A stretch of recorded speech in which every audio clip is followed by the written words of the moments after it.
Hello and welcome back. In our last video, we explored the covered call, a conservative way to generate income from stocks you already own. But what if you want to generate that same kind of income without having to first buy the stock? What if you could get paid first and then maybe buy the stock later at a discount? This is where a more systematic and incredibly popular strategy comes in. It's called the wheel.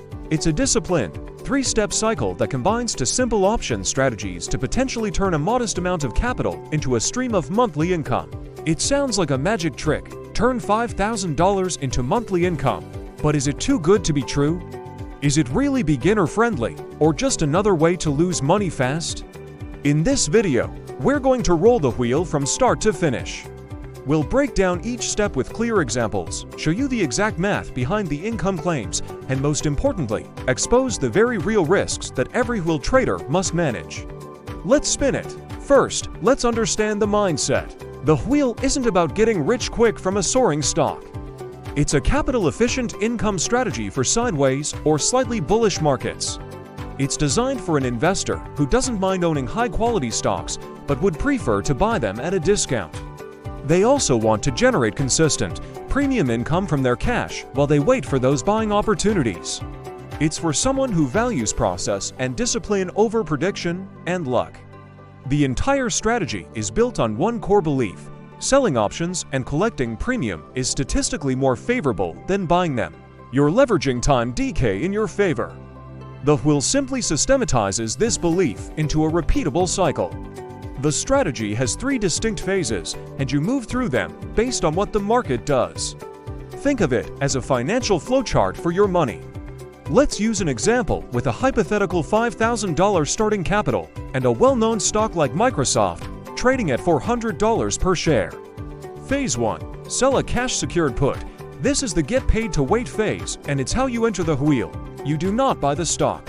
Instead, you sell one cash-secured put option contract. Cash secured means you have the cash in your account to buy the shares if needed.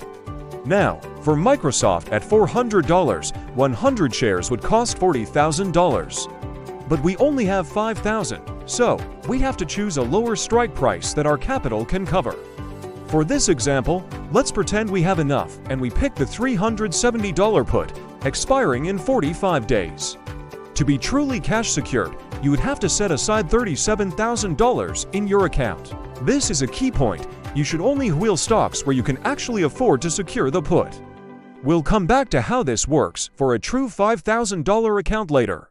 But for now, let's continue the example. When you sell this put, you immediately collect income, say $5 per share or $500 for the contract. Now there are two possible outcomes. First, Microsoft stays above $370. The put expires worthless. You keep the $500 premium, and your capital is untouched. You then go back to phase 1 and sell another put. This is the ideal scenario. The second outcome is that Microsoft falls to or below $370. You are then obligated to buy 100 shares of Microsoft for $370 each. This is not a loss, it's your entry into phase 2. Phase 2 is when you are assigned the stock. You are now a shareholder.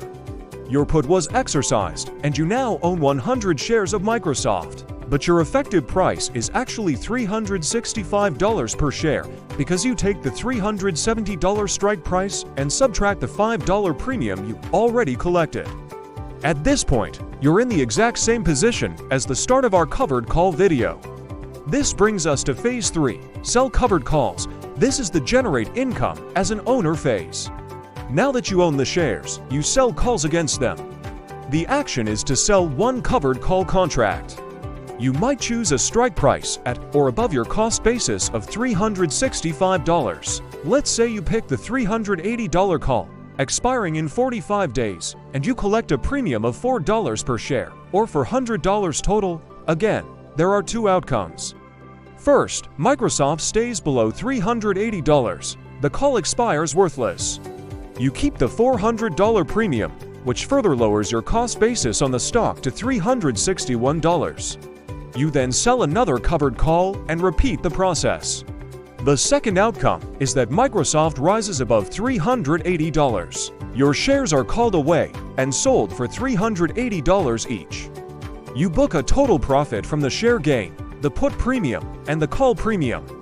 In this case, that's a gain of $24 per share, or $2,400. Your capital is returned to you as cash, the wheel is complete, and you return to phase 1 to start all over again.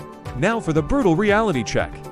Can you really do this with $5,000? Let's dissect that promise. The truth about capital requirements is that to run the wheel properly and safely on a stock like Microsoft or Apple, you need significant capital. Not $5,000, but often $30,000 or $40,000 or more to be truly cash secured on a single position. Selling puts without the cash to back them up is a recipe for a margin call disaster. So, is the $5,000 claim a lie? Not exactly. Here's how it can actually work.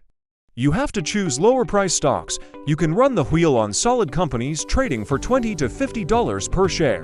A $50 stock requires $5,000 to secure a put because $50 times 100 shares is $5,000. This is a realistic approach. You can also use ETFs. Broad, liquid ETFs are popular wheel targets, but they also require substantial capital. A cheaper alternative could be a sector-specific ETF. Let's look at the math on realistic returns. On a $5,000 secured position, a 2% monthly return from premium is $100. And that's considered aggressive. A more realistic target is 0.5% to 1% per month, or $25 to $50 in sideways markets. This is good supplemental income, but it's not quit your job money on a small account. And we have to talk about the real risks beyond just losing money. The biggest one is a downside plunge, which is when the wheel breaks. If the stock you're wheeling crashes by 30%, you're now holding a significant losing position. Your covered calls will generate tiny premiums at lower strike prices, locking you in that losing trade for months or even years. This is why stock selection is everything. You should only wheel stocks or ETFs that you are genuinely happy to own for the long term. Then there's the opportunity cost. Your capital is tied up either securing the put or holding the stock. This means you miss out on other investments while you're managing this single position. There's also the bull market headache. In a raging bull market, you'll constantly have your shares called away for modest gains while watching the stock soar much higher without you. The wheel underperforms a simple buy and hold strategy in strong uptrends. Finally, consider tax inefficiency. All that premium income is usually taxed as short-term capital gains in a taxable account. The frequent trading can create a tax headache you need to be prepared for.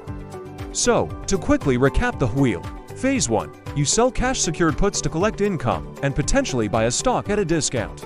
Phase 2, if you're assigned, you now own the stock. And Phase 3, you sell covered calls against your shares until they are called away, and then you restart the process. Should a beginner use the wheel? Here's a checklist for you.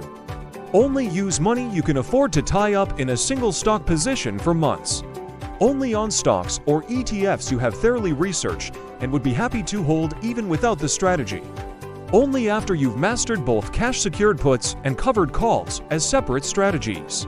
And only with realistic income expectations. 1 to 2% per month on your capital at risk is excellent, not 10%. The wheel is not a passive, set-and-forget strategy. It's an active portfolio management technique. It can be a powerful income generator for a disciplined, patient investor with adequate capital. But for a beginner with $5,000, the path isn't to wheel Apple or Tesla. It's to find 1 or 2 quality, lower-priced companies you believe in and learn the rhythm of the cycle on a smaller, safer scale.